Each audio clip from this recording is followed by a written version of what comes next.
Afternoon, Tail Gunner here. Slight change of plans. We decided to go ahead and stop a little bit earlier for lunch rather than going to where I camped last year. One reason is where I camped last year, the water source, I'm walking toward a water source is where I'm stumbling, but the water source where I camped was not right at the campsite. So I'm here at Upper Twin Creek, and that is where I've had lunch. I'm going to turn this around and let you enjoy Upper Twin Creek. Alright, we have Upper Twin Creek here, which of course is different than Lower Twin Creek, which we passed a half mile ago. We were actually I'm stumbling here as I'm trying to walk, but as you're on the Ford trail, there's about an 8 mile before you get to the creek, you come to a fork in the trail. It says bridge or ford. I actually went across the bridge and then doubled back on the Ford trail to come here to the, I guess it would be the west side of the creek. But when you take the ford, that is what we have to get across. Interesting thing is, after you come to that fork and you choose to go the bridge route, it actually takes you up a significant hill and wraps you around to get to the bridge. Whereas before it comes straight to the creek. It's a trade-off for people who might consider rock hopping rather than doing a pointless up and down. Alright, I'm going to turn this off. Alright, don't need a whole lot of words here.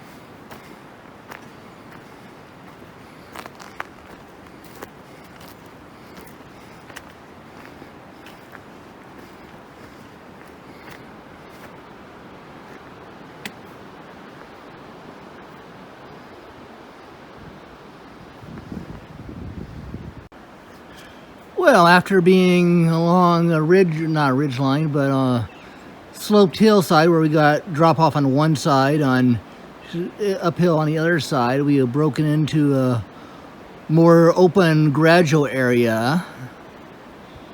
That is where we came from down there. Up in there, I do not know who might be hiding and watching me. Spin around looking downhill toward the river. I can tell it's quite a distance away from the muffled sound. Spin around this way. That is the way we are going. We are probably about a mile short of where I stopped last year, which I don't want to stop at, but it remains a possibility. It's 4 o'clock now. Where I'm supposed to be, Bear Creek Camp, is another 3 miles past that, and I'm unaware of any camping in between those two spots. This is where we have our candy bar break, and I have now washed the candy bar down with some water. So now we're going to put the backpack back on. Alright, I was warned about this yesterday when guys coming out. It was not here when they came in, it was here when they came back out. So the trail crew's not been lax, it's just that it's come down in the last couple of days. Obviously cannot go to the left as there's a very steep drop off there. It's about 5-6 feet in diameter, laying pretty much on the trail, right on the corner here. They said you can pick your way going uphill. It's not easy going uphill, but that's essentially your only option, is to climb the bank and go around this thing. So we're gonna put the camera away, grab those trekking poles, get into probably scramble mode with some hands and knees and see what goes on here. You can see now, a few minutes later, we are above it. Came along and came up there. That you got some branches with a real at crotch level height. You really can't get through right next to it. Here's where it came down. Back through here, it looks like it's easily passable, and then drop back down to the trail past the remaining trunk there that broke. Actually, that's where it came from, right there. And here we are on the flip side of it. This is what you get from coming from this angle, coming back down on it. So yeah, if you're coming along, especially if you're coming out and it wasn't here when you came in, that's quite a surprise coming around the corner. Deception Creek.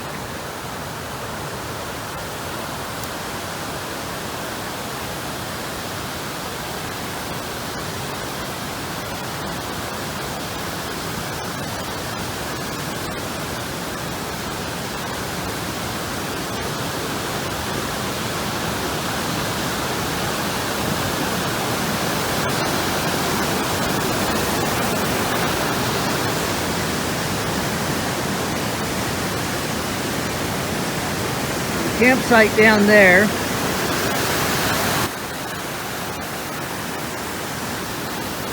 After crossing the bridge, you have one site to the right, down by the creek, or going up a slight hill about 100 feet, you have additional sites along with a privy up there.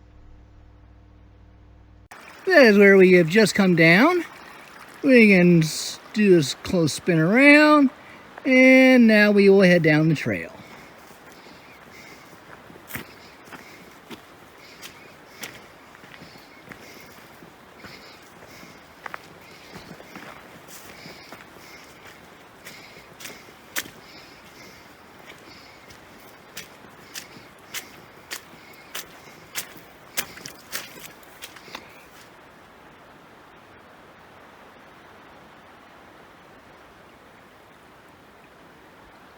That's a problem.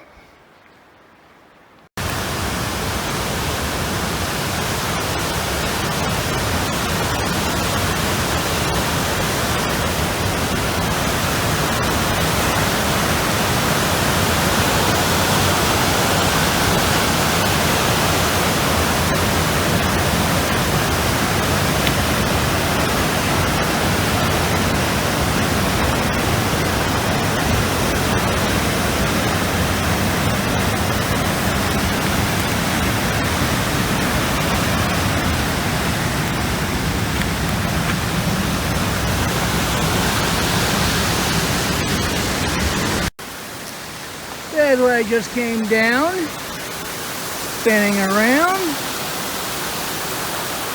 and we have the perfect break spot. Some fresh water, some shade. Yeah. Snowfield on the far side. Same snowfield from the other angle.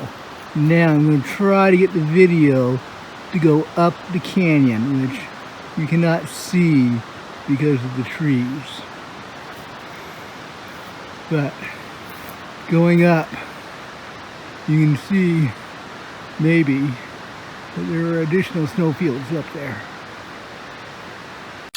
Hello there, Tail Gunner here. I'm just hanging out here since passing Gray Wolf Junction. We've been in high alpine and had almost no cover, and it is a hot day here, and I have stumbled across a very small grove of trees, and as much as I would like to make time, I have to be aware of things like heat exhaustion and high dehydration and all that lovely stuff. So we have pulled off trail. We're only about 20 feet off trail, so anyone who comes past these trees from the right side here will probably think I'm a bear and shoot me, but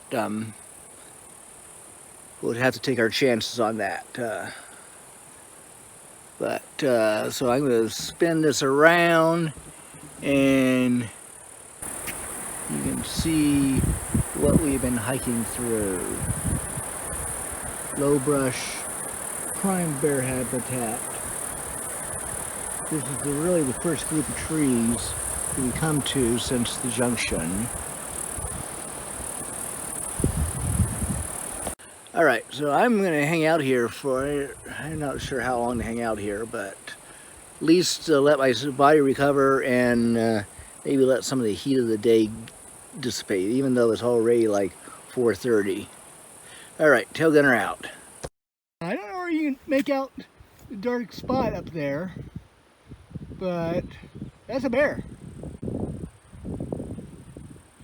He's moving around a little bit. There he goes. I think he's looking at me. I'm looking at you. There he goes. You come across that draw? And these are the trees I was in just now for about a half hour. There's 3 bears up there. Don't see where the other one just went to. There's 2 on that side. One of them I already filmed. And then I'm coming along, and on the other side of this big, there he is. There he comes out. There he comes out. I'm hoping pointing the camera at him. There he is. I'm hoping I'm getting him on the camera. He's wandering up. I think he probably realized there's a smelly hiker down here, and then there's those 2 over there. They seem to be content with me. We have just crossed that bridge over this small stream and spinning around. It is 6 o'clock. We got water. Can I camp somewhere? Yes, we can camp somewhere. We've got a nice spot back in here. Tent spot there, a little slope, but then a really nice tent site over here. But before dropping the pack and setting up and cooking dinner, we could, you know, explore the area a little bit. Figure out where the heck we are.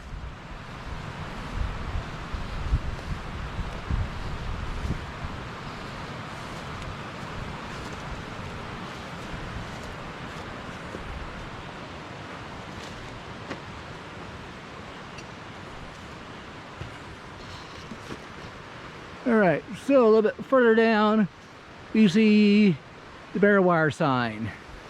That tells us we're at a developed site. And spanning over this way, I don't know whether you can see the wires in this thing, but there is a bare wire where you hold your food up. And coming over here, we finally get a name. We have made it to Bear Camp. This is actually not where I thought it was, but it's obviously where it is. The other sign says on to Doe's Meadows. So we got a legitimate campsite, and we have a nice smooth site down here. Perfect for a 1-person tent, or in my case a small 2-person tent. You can go back over here. There's another nice site here. Larger tent. No window makers. That one's already been down.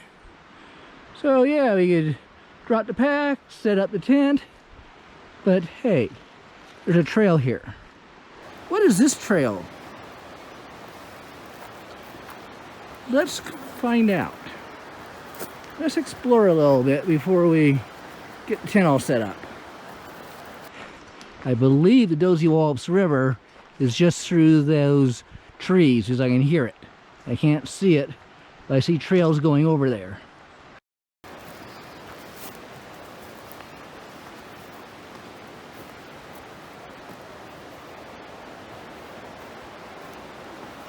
Or maybe it comes down to here.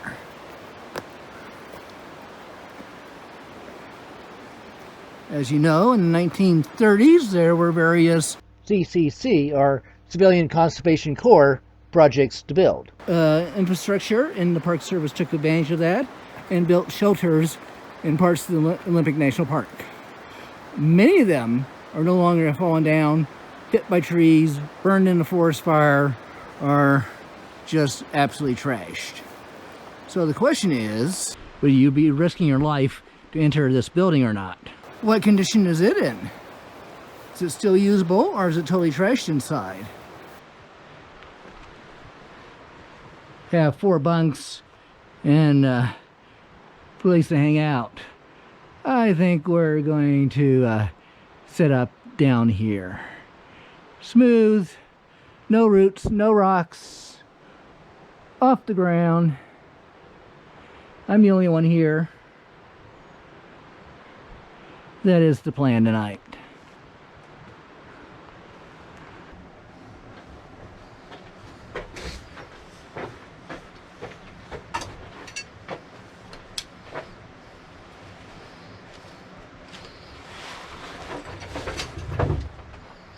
That's all for tonight, folks. I will see you in the morning. Good morning from Bear Creek Shelter.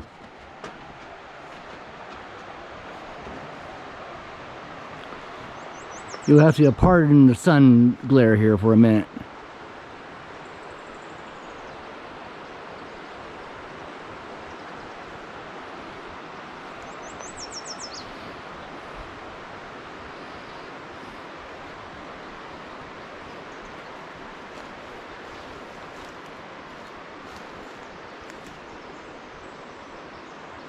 All right, food storage options when in bear country. We're only about probably 2 miles from where I saw those bears, so we know that we were close. There is a bear wire here. That is one option for storing, and as you can see, I've got my dirty pots hanging up there. Burnt spaghetti on the bottom, so definitely do not want that around my campsite.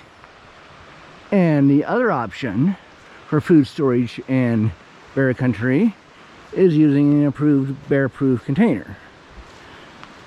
All my food is down here in my bear vault container. If you don't have cables, that's when you're trying to throw ropes in the trees and string it up. So there are your options for storing in bear country.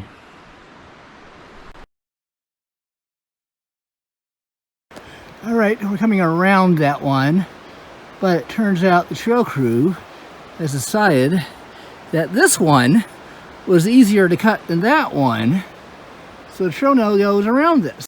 Well, this is quite a challenge here. That is the one we went up and around. We get around it, and then you start coming back down, and this one is in your way. But you come down this way. You see, I have my pack off. I'm going to climb through there, that gap, right there, and put my pack on the other side. And then it looks like we got one more tree over there in this bunch.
There's an animal of some sort over there. I think a gopher. Not totally sure. Not totally sure if you all can see him between the bushes.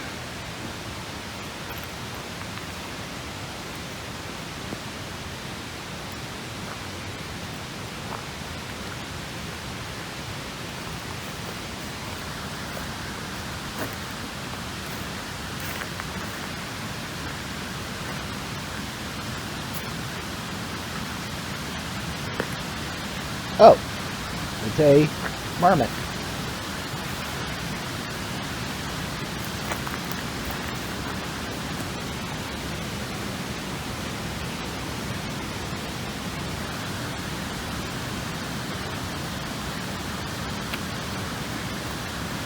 He's obviously not concerned with humans very much.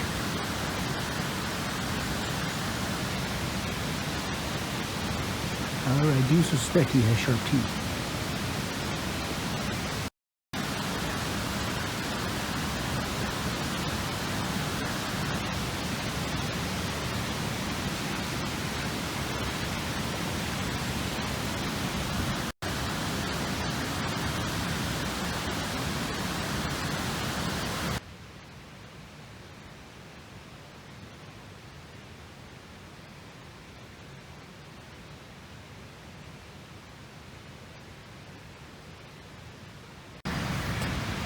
I don't know whether you can make it out in this picture or video or not, but that marmot is now sitting on top of that large rock in the middle of those meadows.